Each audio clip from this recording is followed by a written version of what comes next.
만유의 주가 되시는 여호와 하나님께 우리가 예배를 드립니다. 우리의 마음이 아버지께 올려지기를 소원합니다. 우리의 마음을 받아주시고 우리 마음에 하나님의 마음을 부어 주시옵소서. 예수님 이름으로 기도드리옵나이다. 아멘. 오늘 말씀은 빌레몬서 1장입니다. 빌레몬서 1장 15절로 20절 말씀입니다. 같이 읽겠습니다. 시작.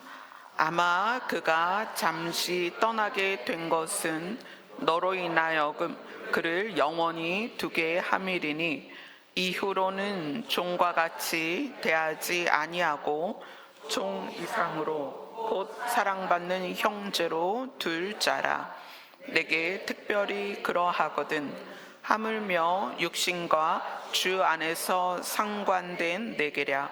그러므로 내가 나를 동역자로 알진대 그를 영접하기를 내게 하듯 하고, 만일 내게 불의를 하였거나 내게 빚진 것이 있으면 그것을 내 앞으로 계산하라. 나 바울이 친필로 쓰노니 내가 갚으려니와 내가 이와 내 자신이 내게 빚진 것은 내가 말하지 아니하노라. 오 형제여, 나로 주 안에서 너로 말미암아 기쁨을 얻게 하고 내 마음이 그리스도 안에서 평안하게 하라. 아멘. 빌레몬서를 처음 시작할 때는 그냥 한두 주면 끝날 거라고 생각했는데 생각보다 지금 빌레몬서를 우리가 여러 주를 보고 있습니다. 이 빌레몬서의 내용은 여러분들이 지금 계속 나누고 있어서 대략 어떤 내용이고 사도 바울이 빌레몬에게 왜 편지를 쓰는지를 우리가 이제 다 이해를 하고 있습니다. 근데 오늘 이 말씀 안에서 바울이 우리에게 굉장히 중요한 인식의 전환이 될 수 있는 말을 합니다. 빌레몬에게 말하죠. 아마 오네시모가 너의 돈을 훔치고 집안에 폭동을 일으키고 너를 떠나게 된 것은 어쩌면 빌레몬 너로 하여금 오네시모가 영원히 두게 합니다. 이 두게 한다는 것이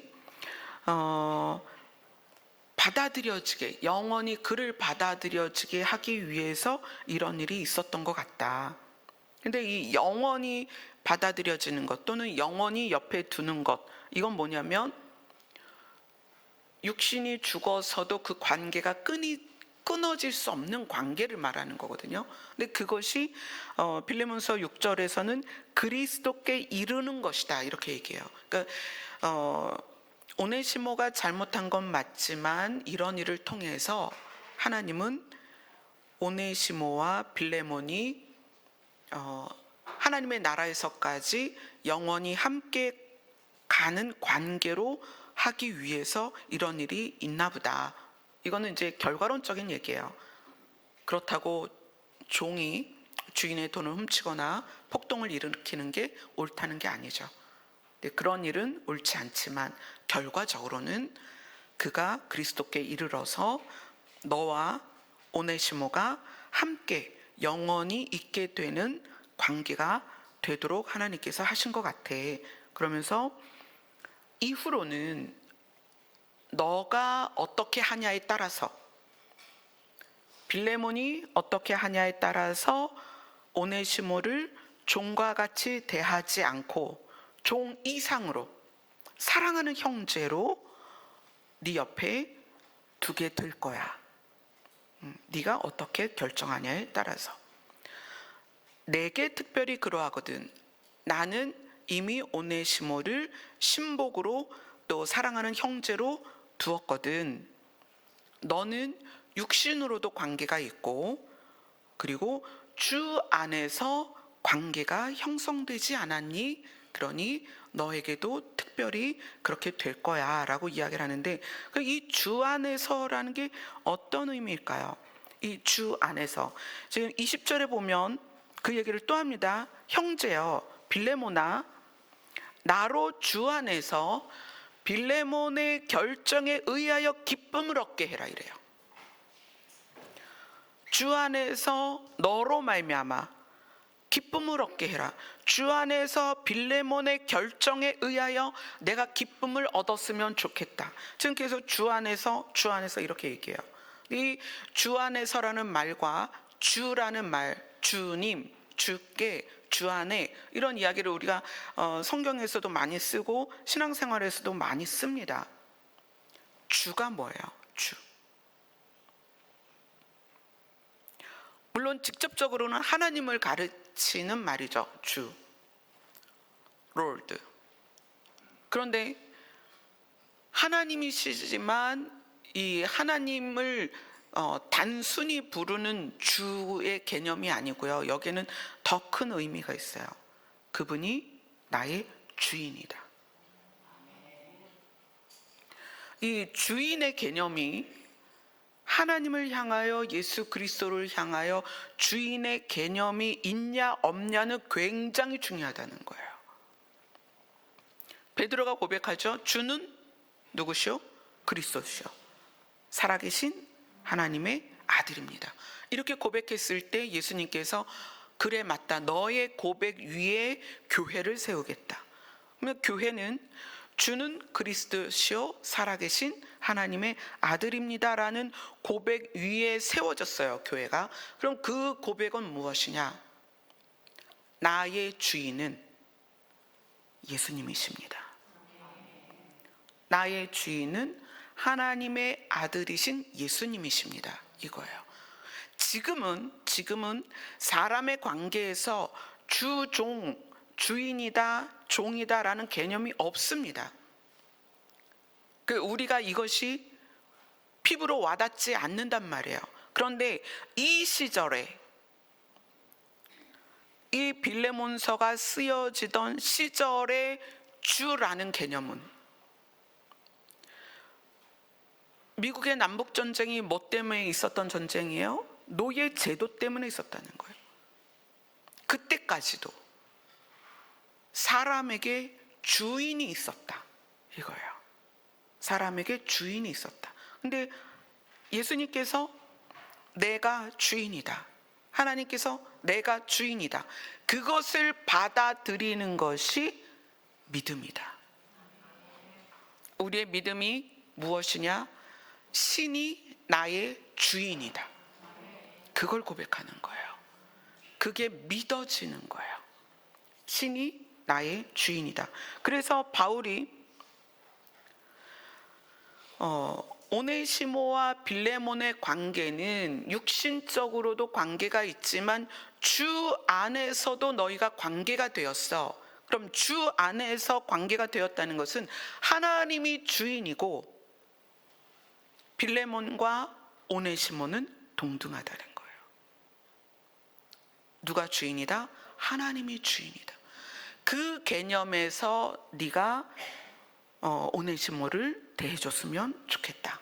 누구로? 사랑하는 형제로. 이것이 우리 안에서 하나님이 주인이신 것에 대한 개념이나 인식이 얼만큼 있느냐는 우리의 생활 태도나 사람을 대하는 태도에서 나옵니다.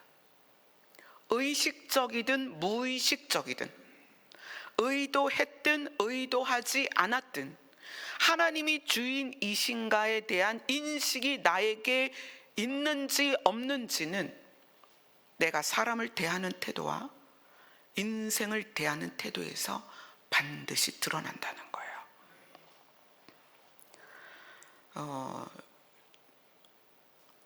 신을 나의 주인이다라고 고백하는 순간에 내 모든 영혼과 마음의 소유권을 이동시키는 거예요.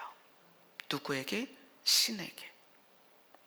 내 마음과 내 영혼의 소유권을 이동시키는 것이다. 내가 육체로 살아가는 동안에 내 육체의 모든 일에 대한 결정권을 이동시키는 것이다. 그것이 주를 인정하는 것입니다. 곰곰이 여러분 생각해 보세요. 하나님이 나의 주인이시다라는 것에 대한 인식이 어디까지 와 있냐는 거예요. 하나님이 나의 주인이시다. 내 인생의 주인이시다. 내 생명의 주인이시다. 내 삶의 주인이시다. 내 마음의 주인이시다. 내 생각의 주인이시다. 어디까지 인식이 되어 있냐는 거예요. 그 인식의 정도만큼 우리가 생각할 것이고, 그 인식의 정도만큼 우리가 살 것이고, 그 인식의 정도만큼 우리가 생활의 모습이 드러날 거라는 거예요. 그래서 성경이 그런 말씀만 해요. 주는 미쁘시다. 이렇게. 우리는 미쁨이 없을지라도 그분은 미쁘시다. 하나님은 믿을 수 있는 분이다. 그래서 이 땅에 이제 여러 종교들이 있습니다. 뭐 불교도 있고 힌두교도 있고 뭐 여러 가지 우리가 이제 아는 그런 또 주변에서 흔히 접하는 종교들이 있습니다. 근데 그런 종교들은 사람과의 관계에서 너희들이 잘하면 내가 복을 줄게. 그래서 복을 받으려고 가요. 그래서 그 종교에 심취하고 복을 받으려고 노력을 하죠. 그런데 우리가 신을 믿는, 하나님이라는 신을 믿는 우리는 그 개념이 아니에요. 뭐냐면 신은 주인이기 때문에 이코르, 주인의 이코르는 뭐냐면 책임이에요. 책임. 우리가 그것에 대해서 인식을 잘 못하니까 우리가 받아들일 수 있는 관계를 자꾸 하나님 말씀하시죠. 내가 아버지야. 내가 너의 남편이야. 내가 너의 목자야. 왜 그 말씀을 하시냐면 주인에게는 생명과 종에 대한 생명과 삶에 대한 책임이 있다는 거예요. 그래서 바울이 빌레몬에게 오네시모를 보내는 거예요. 내가 사도로서 결정하고 오네시모를 내 곁에 둘 수도 있지만 종의 생명의 그 결정권이 누구에게 있기 때문에? 주인에게 있기 때문에 오네시모를 주인에게 보내는 거예요. 우리가 하나님을 주로 섬긴다. 그럼 우리가 종이다. 그러면 거기서 생기는 게 뭔가 차별받을 것 같고, 뭔가 내가 자유가 없을 것 같고, 종에 의해서 내가 충성하고 봉사하는 것이, 순종하는 것이 왠지 억울해질 것 같지만 성경은 뭐라고 말하냐면 너희가 주인을 아느냐? 주인을 몰라서 너희가 이렇게 되는 거야. 하나님을 아는 지식이 없어서 너희가 이렇게 된 거야. 주인을 좀 바르게 알았으면 좋겠다. 그래서 하나님께서 실제로 말씀에서 그런 말씀 많이 하세요. 너희가 크게 오해하였도다. 누구에 대해서? 나에 대해서 너희가 오해하였도다. 그 예수님이 내가 누구냐? 나는 너희의 주인인데 내가 어떤 주인이냐? 이것을 요한복음에서 잘 이렇게 설명을 하시죠. 요한복음 10장으로 갑니다.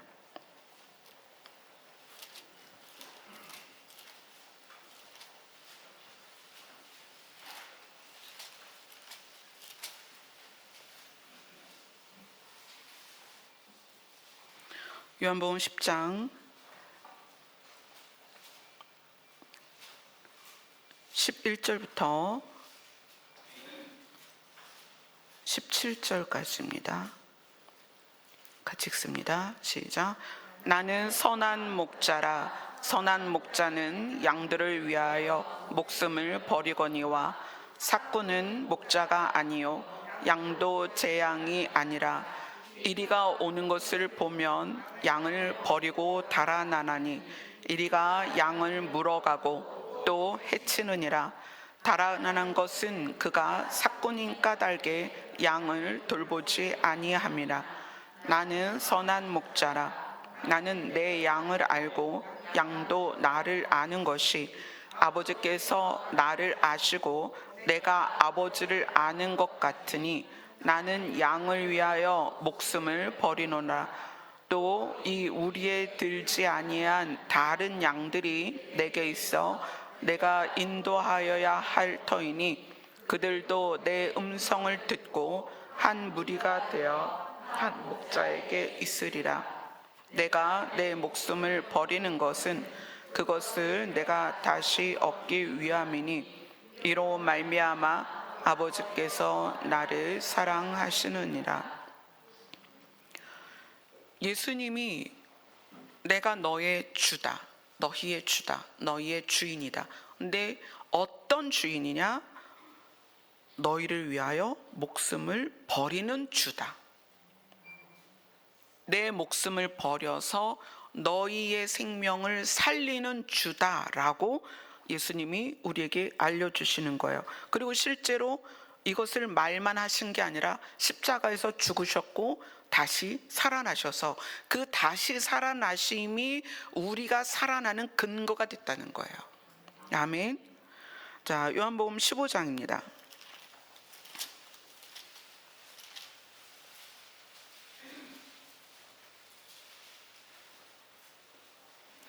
요한복음 15장 9절 같이 읽습니다. 시작.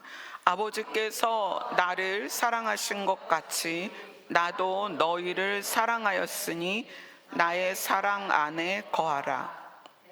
자, 이거는 어떤 의미가 있냐면 하나님과 예수님은 부자간이에요. 그죠? 아버지가 나를 사랑하신 것 같이. 그러니까 아버지가 아들을 사랑하는 건 당연한 거죠. 아버지가 아들을 사랑한 것 같이 나도 너희를 사랑했으니. 아버지가 아들을 사랑하는 것 같이 아들이 우리를 사랑한다는 건 굉장히 다른 거예요. 제가 찬미를 사랑하는 건 당연하죠. 제가 찬미가 아픈 모든 과정을 함께 하면서 찬미한테 그렇게 얘기했어요. 엄마가 너를 반드시 살릴 거야. 내가 너를 절대 떠나지 않을 거야. 그래서 10년을 그렇게 왔어요. 찬미의 모든 고통의 순간에 같이 있었습니다. 외면할 수 없어요. 왜요? 엄마니까. 옆집 아줌마가 그렇게 해줄까요? 뒷집 아줌마가 그렇게 해줄까요? 아니요. 엄마기 때문에 그러는 거예요. 우리 소희자매 수술하고 병원에 있는데 원영숙 집사님이 거기 계시죠.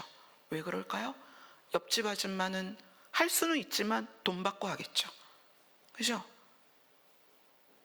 자식을 사랑하는 거는요, 부모의 본능이에요.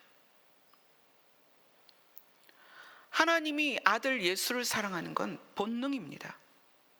아버지가 아들을 사랑하는 건 본능이에요. 그런데 그 본능의 사랑을 가지고 예수님이 우리를 사랑하시겠다는 거예요.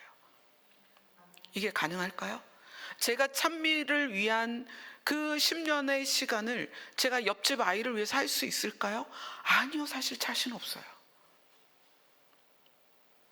그 시간의 깊이와 그 시간의 아픔을 어떻게 제가 타인에게 똑같이 할 수 있을까요? 어렵거든요. 그런데 예수님이 정말 단순한 문장 같지만 아버지께서 나를 사랑하신 것 같이 나도 너희를 사랑하였다라는 것은 엄청난 선포라는 거예요. 여기 계신 분들이 자녀들이 다 있을 거예요.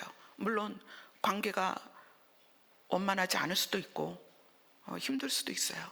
시기적으로 또 상황에 따라 그럴 수 있습니다. 그러나 부모는 자식을 위해서 생명을 겁니다.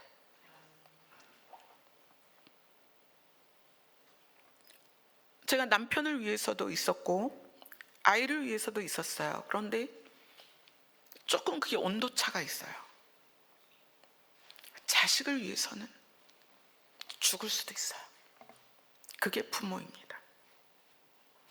근데 예수님이 아버지께서 자기를 사랑하는 그 사랑같이 내가 너희를 사랑한다고 얘기하는 거예요.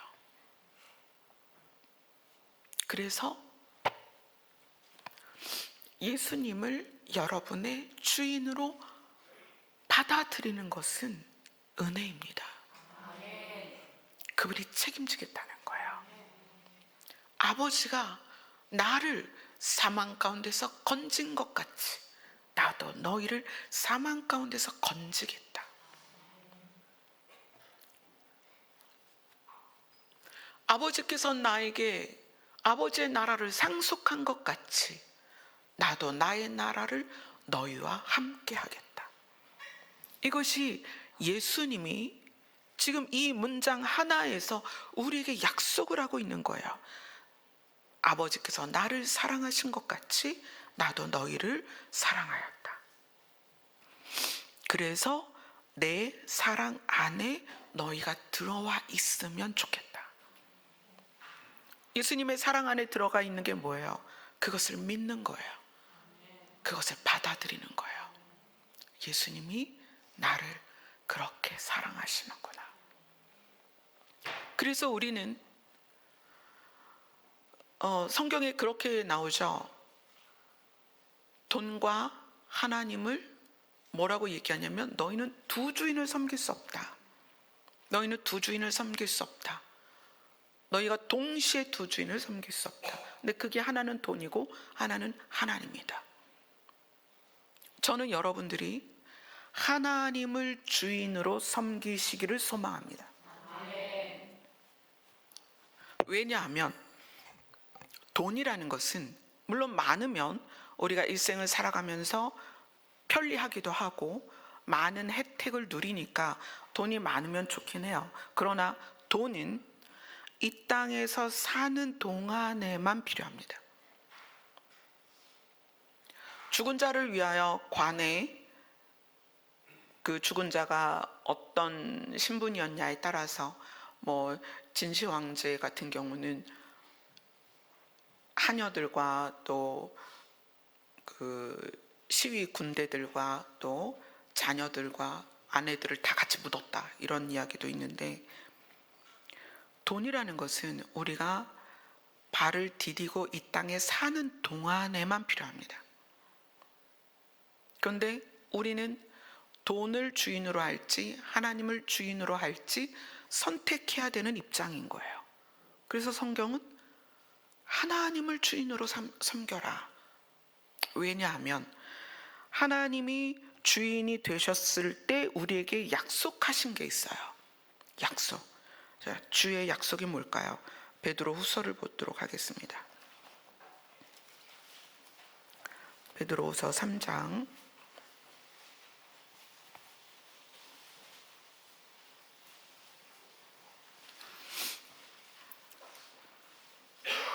베드로후서 3장 9절을 같이 읽겠습니다. 베드로후서 3장 9절. 예수님이 주인으로서, 하나님이 우리의 주인으로서 우리에게 뭐를 약속했냐는 거예요. 여러분, 주인이 우리에게 하신 약속을 알아야 되겠죠, 그죠? 주인의 약속을 같이 보도록 하겠습니다. 베드로후서 3장 9절입니다. 시작. 주의 약속은 어떤 이들이 더디다고 생각하는 것 같이 더딘 것이 아니라 오직 주께서는 너희를 대하여 오래 참으사 아무도 멸망하지 아니하고 다 회개하기에 이르기를 원하시느니라. 주의 약속, 하나님이 우리의 주인이 되셨을 때 그 주인이 우리에게 하는 약속이 뭐냐면, 우리가 멸망하지 않고 회개한다는 것은 구원받는 거예요. 주의 약속은 우리가 멸망하지 않고 구원받는 것이다. 주의 약속은 우리가 그분을 주인으로 결정했을 때, 그리고 우리가 그분을 주인으로 받아들였을 때 그 주인은 우리를 멸망하지 않게 하겠다는 거예요. 구원하시겠다는 거예요. 그러나, 그리고 10절이 시작하죠. 10절부터 13절까지 같이 읽습니다. 시작. 그러나 주의 날이 도둑같이 오리니 그 날에는 하늘이 큰 소리로 떠나가고 물질이 뜨거운 불에 풀어지고 땅과 그 중에 있는 모든 일이 드러나리로다. 이 모든 것이 이렇게 풀어지리니 너희가 어떠한 사람이 되어야 마땅하냐? 거룩한 행실과 경건함으로 하나님의 날이 임하기를 바라보고 간절히 사모하라. 그 날에 하늘이 불에 타서 풀어지고 물질이 뜨거운 불에 녹아지려니와 우리는 그 약속대로 의가 있는 곳인 새 하늘과 새 땅을 바라보도다. 아멘. 우리 찬송가 가사에 주님께, 주께, 주를, 주님 이런 단어들로 가득합니다. 그런데 우리가 하나님을, 예수님을 주라고 부르면서 우리의 인식이 어디까지 가 있지 않으면, 새하늘과 새 땅까지 가 있지 않으면 주인의 뜻을 모르고 있는 거예요. 주의 약속은 기필코 우리를 새하늘과 새 땅까지 인도하겠다. 불에 풀어지고, 뜨거운 불에 풀어지고 하늘이 큰 소리로 떠나가는 그때에 너희가 함께 멸망하는 것이 아니라 우리를 어디까지? 새하늘과 새 땅까지 데려가겠다라는 것이 주의 약속이라는 거예요. 우리를 주님, 주님, 주님 하고 그냥 부르게 하시는 게 아니라는 거예요. 우리가 주님을 부를 때는 거기에 약속이 있습니다. 주의 약속은 무엇이다? 우리를 새하늘과 새 땅까지 인도하는 것이다. 세상의 멸망에 우리를 그대로 함께 멸망하게 두지 않으시려는 것이 주의 약속이라는 거예요. 우리가 교회를 다니면서 하나님을 주라 부르고 예수님을 주라 시인하지만 그것이 어떤 의미를 가지고 있는지 생각하지 않고 내가 이 땅에서 살아내는 것과 이 땅에서 잘 사는 것과 이 땅에서 행복한 것에 집중되어 교회가 가르치다 보니까 주인이신 분이 우리를 향하여 당신에게 소유된 우리에 대한 어떤 약속을 갖고 있는지를 개념으로 갖고 있지를 못하다는 거예요. 주인은 소유된 백성에 대하여 새하늘과 새 땅까지 이르는 프로젝트를 가지고 있다는 거예요. 내가 너희를 그곳까지 인도하겠다. 세상이 멸망할 때 그 멸망 가운데 너희를 두지 않겠다. 이것이 주가 되시는 하나님의 우리를 향한 약속이라는 거예요. 그래서 그렇게 말씀하시죠. 하나님은 선한 목자다. 우리를 푸른 초장으로 쉴만한 물가로 인도하시는 분이다. 그래서 그분을 따라가는 것이 우리의 삶의 모습에서 나와야 된다는 거예요.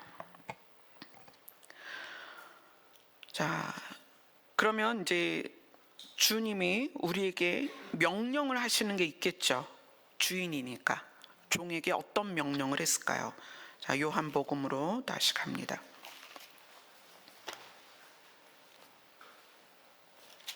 요한복음 15장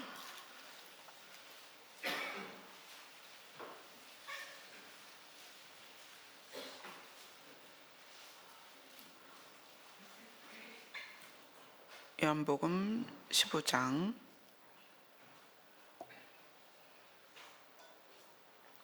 10절부터 12절까지 같이 읽겠습니다. 시작. 내가 아버지의 계명을 지켜 그의 사랑 안에 거하는 것 같이 너희도 내 계명을 지키면 내 사랑 안에 거하리라. 내가 이것을 너희에게 이름은 내 기쁨이 너희 안에 있어 너희 기쁨을 충만하게 하려 함이라. 내 계명은 곧 내가 너희를 사랑한 것 같이 너희도 서로 사랑하라 하는 이것이니라. 아멘. 예수님의 명령은 주인으로서 종에게 명령하는 거예요. 주인으로서 종에게, 우리에게, 주인에게 소유된 우리에게 무엇을 명령하냐면 서로 사랑하라는 거예요.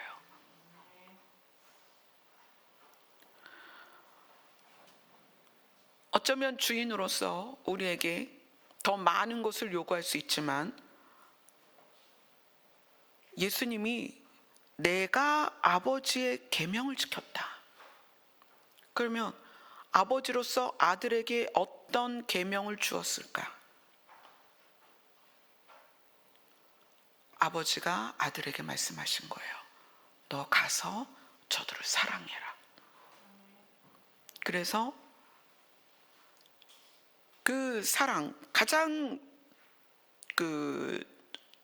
좋은 사랑에 대해서 뭐라고 얘기하냐면 이 요한복음 15장 13절에 우리 13절 같이 읽어볼까요? 시작. 사람이 친구를 위하여 자기 목숨을 버리면 이보다 더 큰 사랑이 없나니. 우리가 예수님의 소유된 종들인데 예수님은 우리 종을 위하여 목숨을 버리신 거예요. 그것이 가장 큰 사랑이다. 그래서 그러니까 예수님은 아버지의 계명을 지켰다. 그래서 아버지의 사랑 안에 들어있다. 너희도 내 계명을 지켜서 내 사랑 안에 있었으면 좋겠다. 내가 너희에게 명령하는 그 명령은 뭐다? 서로 사랑하라는 것이다. 아멘. 우리가 이제 빌레몬서에서 시작을 했는데 빌레몬서를 이해하기 위해선 반드시 골로새서를 함께 봐야 됩니다. 그래서 골로새서로 가보겠습니다.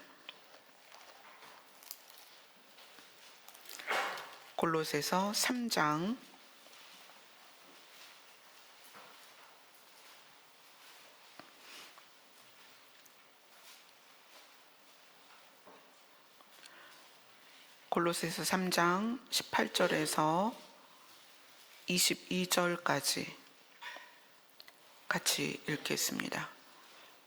3장 18절에서 22절입니다. 시작. 아내들아 남편에게 복종하라. 이는 주 안에서 마땅하니라. 남편들아 아내를 사랑하며 괴롭게 하지 말라. 자녀들아 모든 일에 부모에게 순종하라. 이는 주 안에서 기쁘게 하는 것이니라. 아비들아 너희 자녀를 노엽게 하지 말지니 낙심할까 함이라.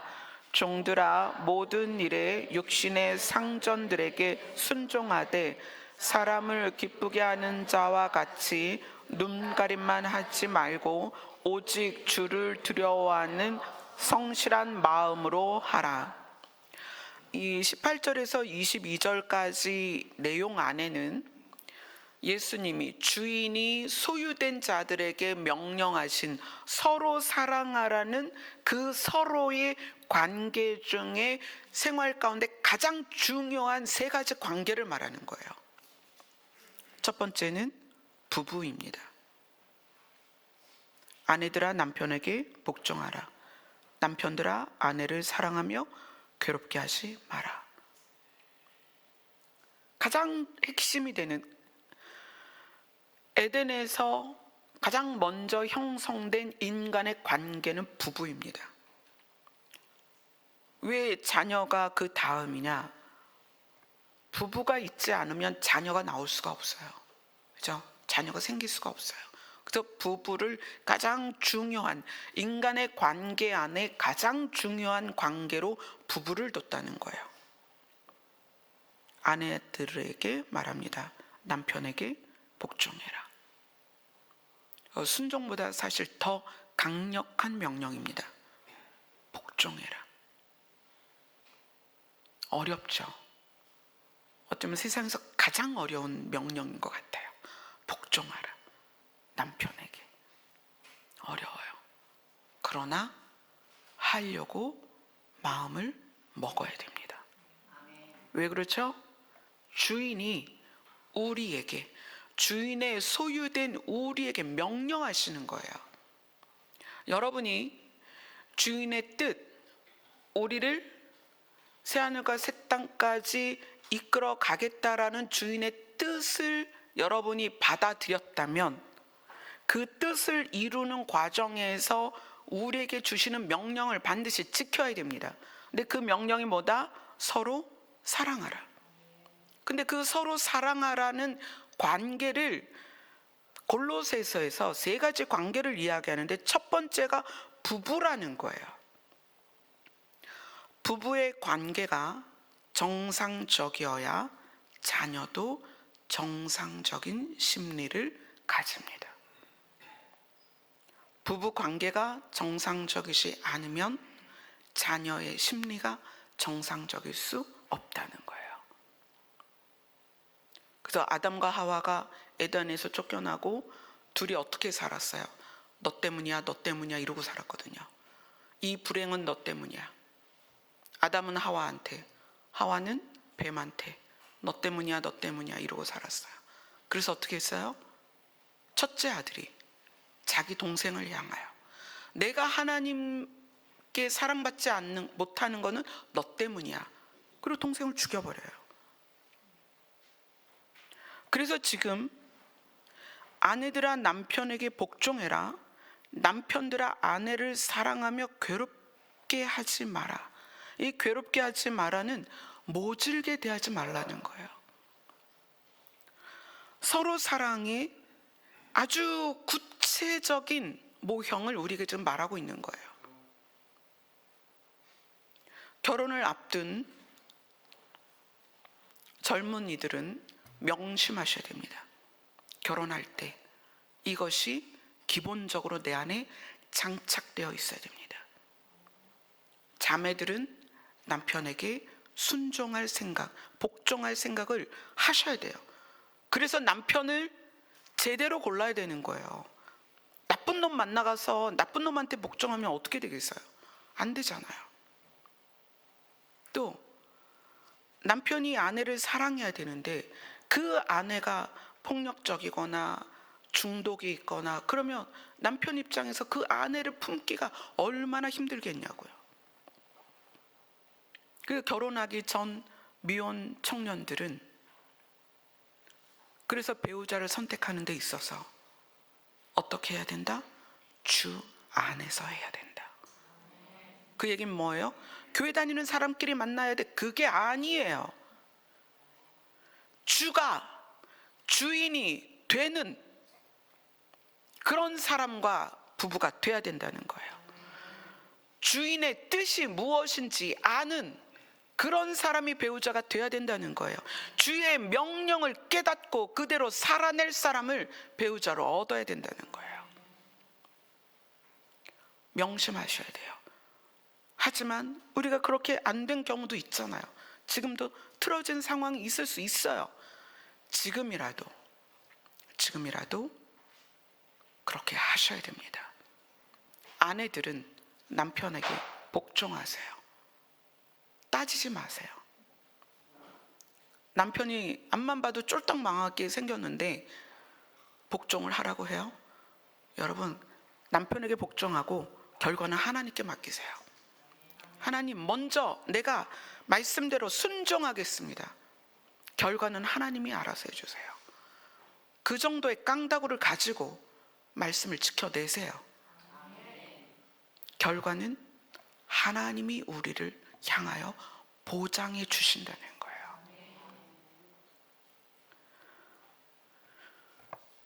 남편들은 아내를 모질게 대하지 마세요. 욕하지 말고 폭력을 휘두르지 마세요. 제가 이혼을 허락하는 경우가 있습니다.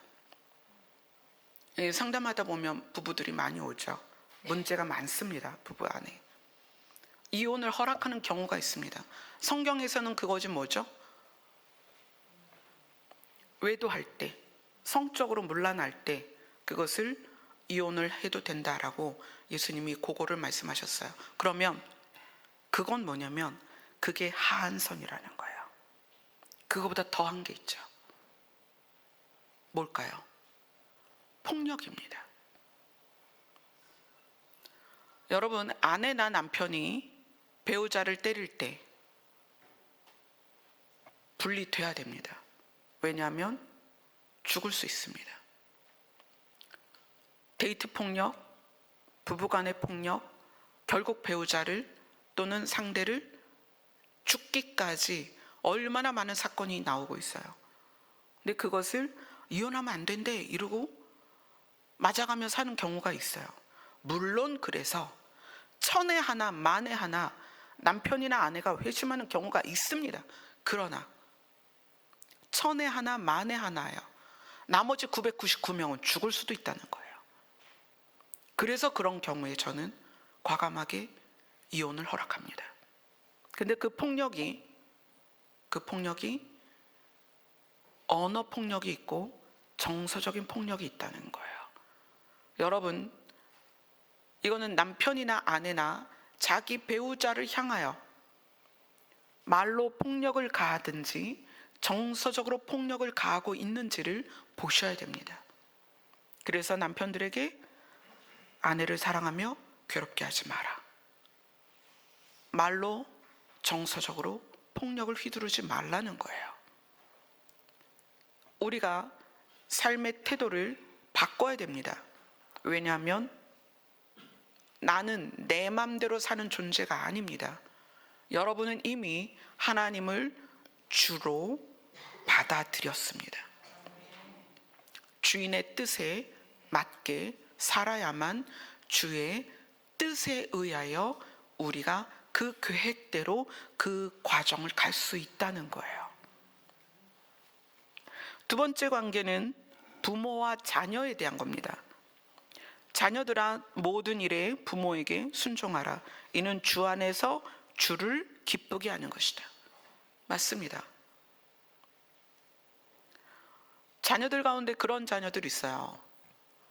옆집 아줌마가 더 많이 배웠고 앞집 아저씨가 더 큰 차를 몰고 내 친구 아빠 보니까 뭐 직업이 좋아서 백이 든든해. 그 집에 와서 엄마 아빠 보니 엄마 아빠는 허드렛 일이나 하고 돈도 많이 못 벌고 꼬재재하고, 그래서 마음에 멸시하는 마음이 있을 수 있어요. 그러나 어떤 상황에서도 나를 지키는 건 내 부모라는 거예요. 잊어버리지 마세요. 여기 계시는 모든 자녀는 기억하세요. 여러분을 지켜내는 건 여러분의 부모입니다. 육신의 부모는 자녀를 위해서 생명을 겁니다. 출산의 과정이 생명을 걸고 출산하는 거예요. 엄마들이 자녀 낳는 거 뭐 돼지 저금통 갈라가지고 동전 꺼내듯 꺼내는 거 아닙니다. 자녀를 낳는다는 것은 생명을 거는 거예요. 여러분의 부모는 여러분에게 생명을 걸었습니다. 그리고 가장 꽃답고 젊은 나이에 자녀를 키워내기 위해서 최소한 20년을 헌신했다는 거예요. 아시겠어요? 자녀 여러분, 아시겠어요? 근데 20년이 돼서 성인이 됐는데, 아니 성인이 되고도 부모가 해야 될 게 너무 많은 거예요. 제가 남편이 아파서 남편 때문에 3년을 병원 생활하는데, 그때 저희 아이들을 저희 친정 어머니께서 돌봐주셨어요. 친정 아버지는 그때서 음식도 손수해 드셔야 되고, 시골에서 저희 엄마 없이 빨래도 해가면서 그렇게 사셨어요. 불평 한마디 없이. 왜 그러셨을까요? 자식을 살려야 되니까. 그게 부모입니다. 여기 계신 부모님들 그렇지 않나요? 자식을 위해서 부모는 뭐든지 할 수 있습니다. 그래서 세상이 그렇게 말하는 거예요. 부자식이 상팔자다. 왜 그러는 거예요? 희생할 게 없거든요. 자식이 없으면. 부모가 자식이 성인이 될 때까지 지켜줬지만 성인이 돼서도 부모는 부모의 역할을 끊임없이 해야 되는 거예요. 언제까지요? 부모는 죽을 때까지 합니다. 자식을 위해서. 그리고 죽어서는 전 재산을 남기고 가는 거예요. 그게 부모예요. 그래서 자녀들에게 부모에게 순종하라고 하는 거예요. 그런데 실상 또 그런 부모만 있는 건 아니라는 거예요. 21절에 보니까 아비들아 너희 자녀를 노엽게 하지 마라. 그들이 낙심한다. 뭐죠? 마음이 바닥으로 떨어진다는 거예요. 여러분, 마음이 상처를 받으면 아무것도 할 수 없어요. 참 신기하죠? 마음이 상처를 받으면 몸에 뭘 할 기운이 없어요. 그리고 뭘 하냐면 생각만 해요. 아빠가 나한테 왜 그랬지? 엄마가 나한테 왜 그랬지? 나를 사랑하지 않나? 내가 뭐 때문에 부모의 사랑을 못 받고 있지? 이러면서 생각만 해요. 그래서 그것이 결국 나중에 병이 되는 거예요. 제가 자녀들 중에 부모와의 분리를 허락하는 경우가 있습니다. 부모가 폭력적일 때 저는 자녀들에게 부모를 떠나라고 말합니다. 세상은 부모가 자녀를 죽이기도 합니다. 물리적으로 죽이기도 하지만 말과 정서적으로 자녀를 죽입니다. 난도질을 해요, 자녀들을. 그래서 그런 경우에는 저는 자녀들에게 부모를 떠나라고 말합니다. 왜냐하면 죽을 수도 있기 때문이에요. 이 낙심이라는 거는 마음이 바닥으로 내동댕이 쳐져서 그가 일어날 힘이 없는 거예요. 그 마음이 일어나지 않으면 육신이 움직여지지 않습니다. 아이들이 왜 방콕하는지 아세요? 아이들이 왜 문을 걸어 잠그고 그 안에서 오줌 싸고 똥 싸고 그래가면서 게임하면서 밖으로 안 나오는지 아세요? 마음이 땅에 떨어졌기 때문이에요. 마음을 잃어버렸기 때문이에요. 그 아이들이 마음을 찾을 수 없는 거예요. 그래서 힘이 드는 거예요. 죽을 것 같은 거예요. 그래서 어딘가에 몰입하고 있는 거예요. 그들의 게임이 재밌어서 할까요? 아니요. 그 게임을 하지 않으면 미쳐버릴 것 같으니까 게임을 하는 거예요. 근데 그 아이들이 그렇게 되는 이유가 부모의 막말 때문이라는 거예요.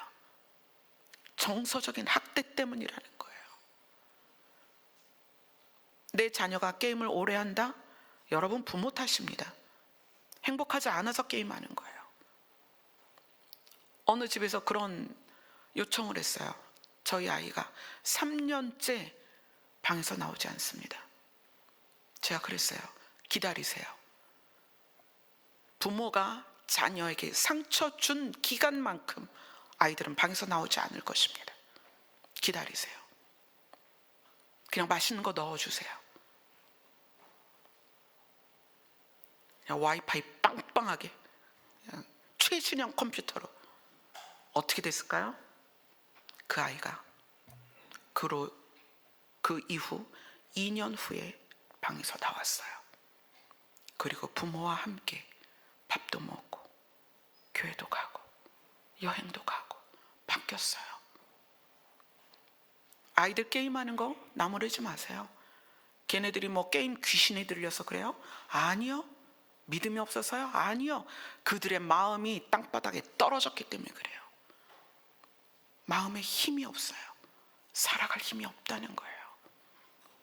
그래서 저는 자녀들에게 말과 심리적으로 또는 물리적으로 폭력을 가하는 경우에는 자녀들에게 부모를 떠나라고 말합니다.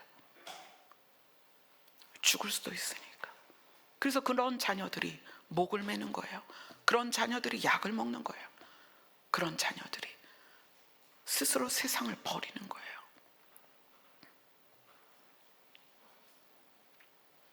혹시 그런 폭력적인 부모에게서 도망친 자녀가 있다면 그걸로 죄책감 갖지 말고 기다리세요. 하나님, 우리 부모님의 마음을 만져주세요. 하나님, 우리 부모도 원래 그런 것이 아니라 부모도 누군가의 상처로 그렇게 됐으니까 하나님, 우리 부모를 살려주세요. 때가 되면 하나님이 그 부모를 살려주실 것이고, 그러면 자녀가 그 부모와 하나 될 날이 올 것입니다. 기다리세요. 사랑은, 서로 사랑하라는 사랑은 기다리라는 거예요. 그래서 사랑은 오래 참고, 마지막이 뭐죠? 모든 것을 견디는 것이다. 기다리세요. 자녀들에게 욕하지 마세요. 때리지 마세요. 아내나 남편에게 욕하거나 때리지 마세요. 서로 사랑하라는 것은 서로를 기다려주라는 거예요. 언제까지? 끝까지 기다리세요. 누구에게 맡기고? 주인에게 맡기세요. 주인이 반드시 살리실 것입니다. 그 다음 세 번째 관계는 종과 상전의 관계를 말하고 있습니다. 종들아 모든 일에 육신의 상전들에게 순종하되 사람을 기쁘게 하는 자 같이 눈가림만 하지 말고 오직 주를 두려워하여 성실한 마음으로 하라. 여러분이 어느 직장에 있든 어느 공동체에 있든 자기의 역할을 감당할 때 주님이 보신다는 것을 인식하고 있으라는 얘기예요. 겉만 번지르르 하게 또는 말만 앞세우고 마치 모든 걸 잘 해내는 것처럼 그렇게 하지 말라는 거예요. 무엇으로 하라? 성실한 마음으로 하라.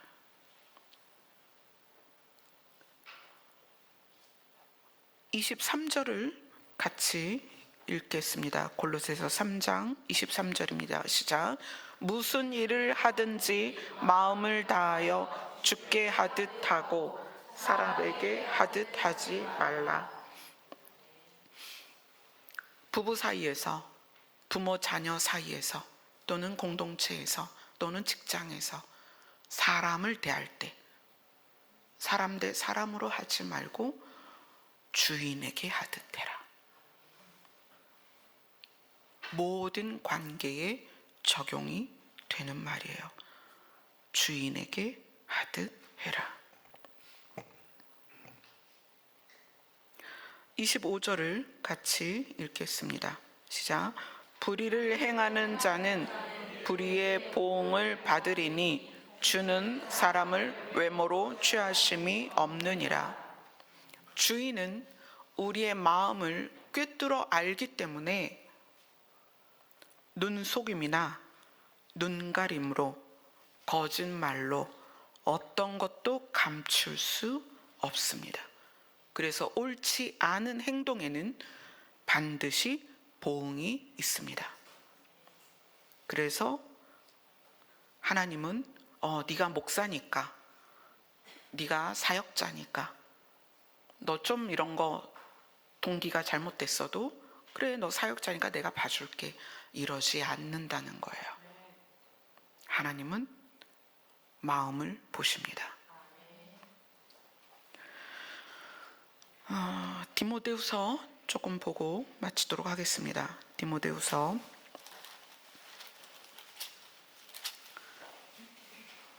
2장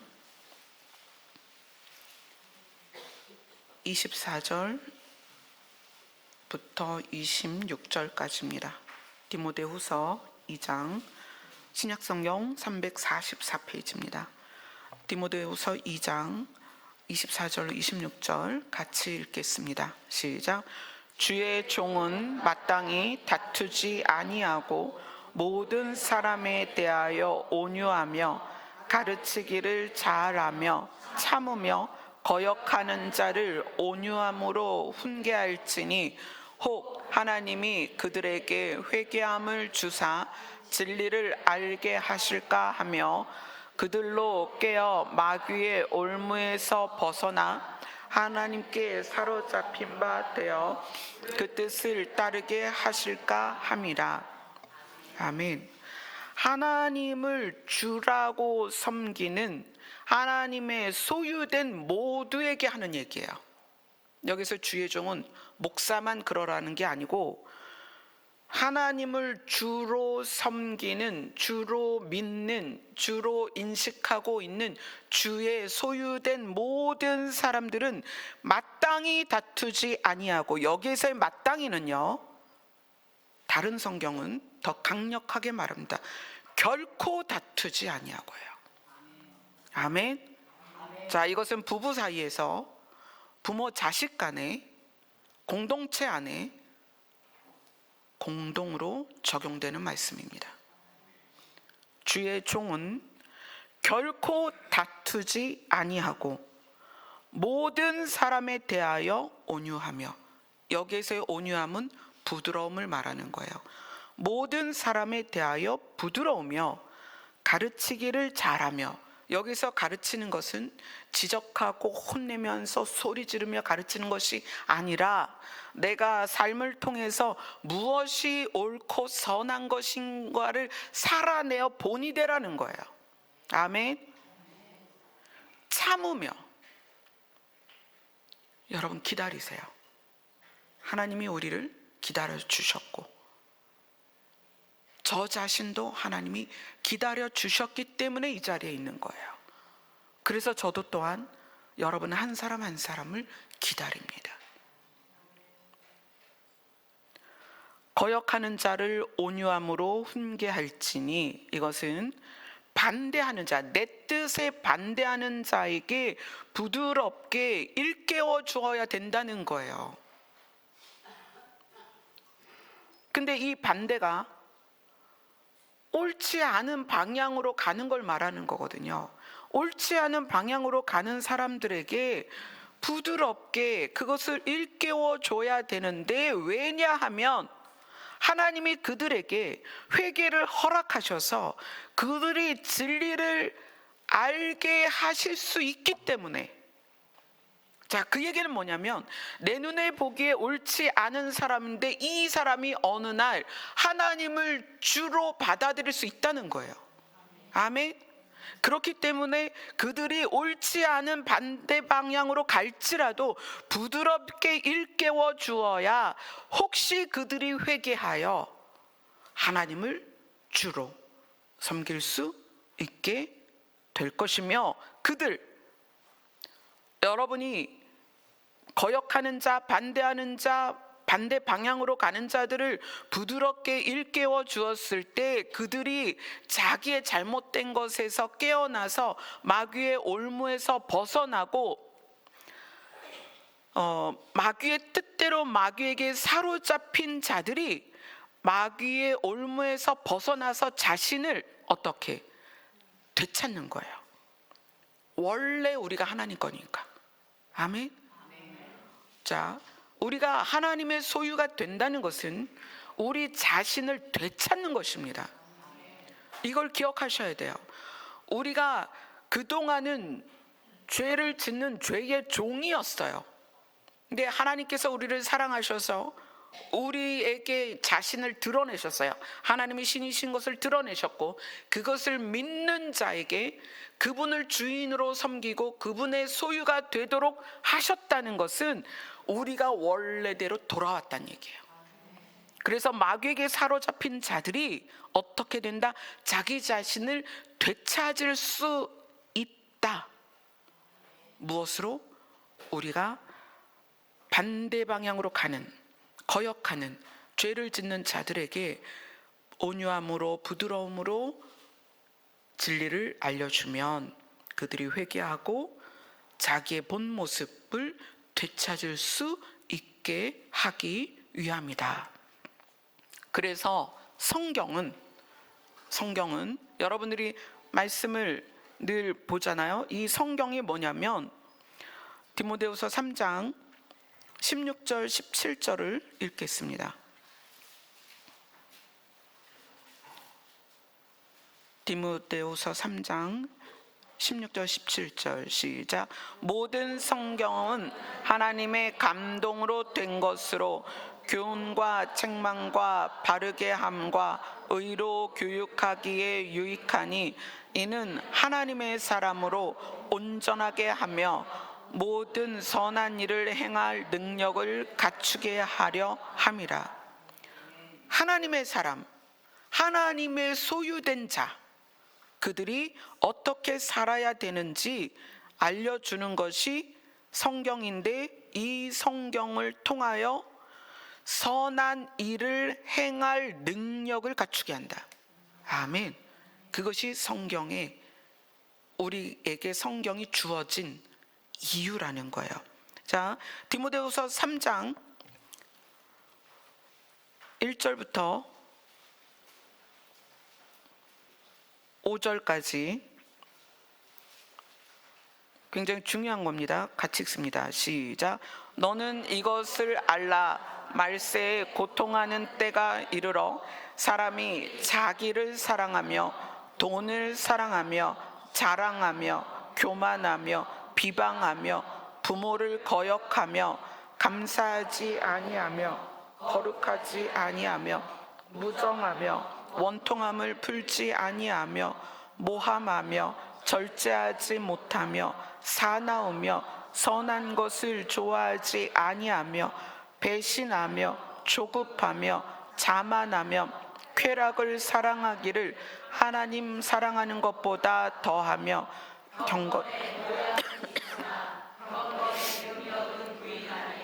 이 같은 자들에게서 내가 돌아서라.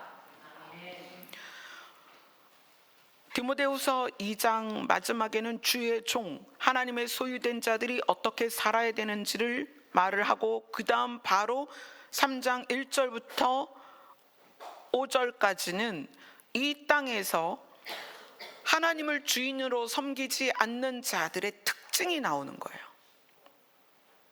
너는 이것을 알라. 말세에 고통하는 때가 이르러. 여기서의 고통하는 때는 사실은 이렇게 설명하는 게 더 좋아요. 말세에 위험한 때가 이르는. 말세에 위험한 때가 이르는데, 왜 위험하냐면 사람이 자기를 사랑하며, 그래서 어떻게 하는 거예요? 타인을 죽입니다. 돈을 사랑하며, 그래서 어떻게 하는 거예요? 돈을 얻기 위해 타인을 죽입니다.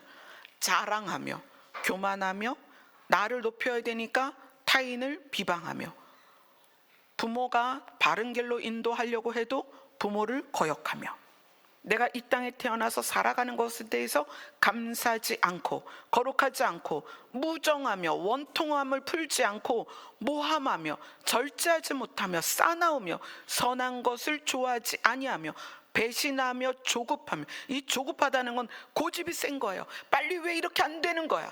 왜 내 맘대로 안 되는 거야? 이게 고집이 센 거예요. 자만하며 높은 마음을 품으며 쾌락 사랑하기를 하나님 사랑하는 것보다 더하며 경건의 모양은 있으나. 이거는 하나님의 성품의 모양, 마치 하나님의 성품이 있는 것처럼 겉으로는 그렇게 하는데 경건의 능력은 부인한다. 이건 뭐냐면 이 경건의 능력이 디모데후서 3장 17절입니다. 선한 일을 행할 능력을 말하는 거예요. 경건의 능력, 선한 일을 행할 능력을 가지고 있지 않는 거예요. 그럼 선한 일을 행할 능력이 뭐죠? 내가 관계된 남편과 아내와 자녀와 부모와 상전 또는 교회 안의 모든 관계에서 나와 상대하는 사람들을 살리고자 하는 마음입니다. 그게 없다는 거예요. 그래서 말세는 위험한 때라고 말하는 거예요. 우리가 고통당하고 위험한 때요. 왜? 사람들이 자기를 위해서 타인을 죽이기 때문이에요. 그런데 주 안에서 우리가 주를, 하나님을 주인으로 믿는 우리에게도 이런 모습이 있다는 거예요. 그래서 어떻게 해라? 너에게 이런 모습이 있다면 어떻게 해라? 돌아서라. 돌아서라. 그게 어려우면 말씀을 여러분이 열심히 읽어야 돼요. 왜냐하면 그 말씀이 모든 선한 일을 행할 능력을 갖출 수 있게 도와주기 때문입니다. 아멘. 주 안에서라는 것은 너무너무 깊은 의미가 있어요. 하나님은 우리의 주인이십니다. 그 주인의 뜻이 뭐냐면 우리를 새하늘과 새 땅까지, 천국까지 인도하는 거예요. 그래서 주가 우리에게 명령하십니다. 너희가 서로 사랑해라. 서로를 살리기 위해서 노력하라는 거예요. 그리고 그를 위해서 기다려줘라. 그러면 혹시 그 사람도 주의 뜻 안에서 구원받을 수 있기 때문에. 아멘. 신앙생활은 표면적으로는 누구든지 할 수 있습니다. 표면적으로는 하나님을 주라 부를 수 있습니다. 표면적으로는 목사도 될 수 있습니다. 표면적으로는 은사자도 될 수가 있습니다. 그러나 진짜 하나님을 주인 삼은 사람은 내면에 선한 능력이 있습니다. 그 선한 능력이 상대를 살리고자 하는 마음을 일으킨다는 거예요. 우리 한 사람 한 사람이 이 선한 능력으로 진짜 하나님을 주인 삼은 사람으로서 사는 그런 여러분 되었으면 좋겠습니다. 아멘. 기도하겠습니다.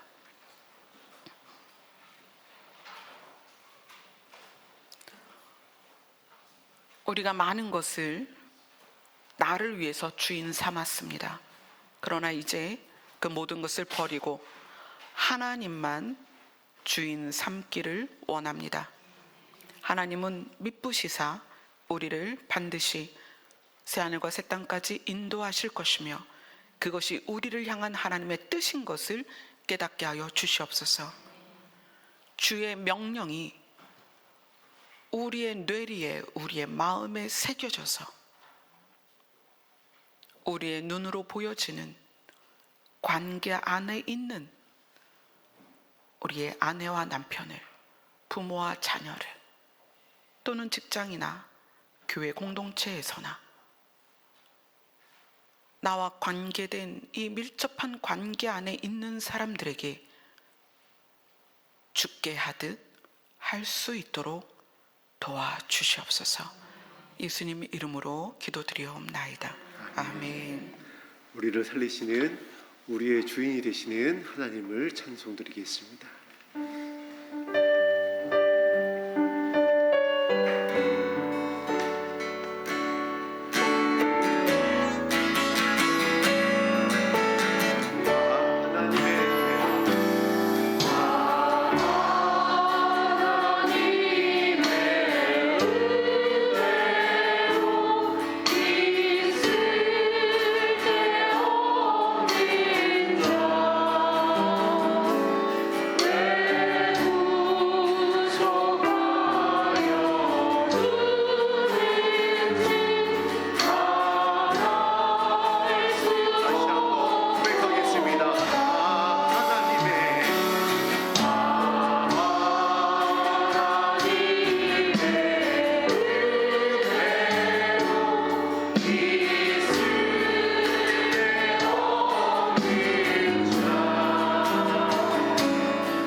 다 아십니다. 부부가 관계가 어그러졌을 수도 있어요.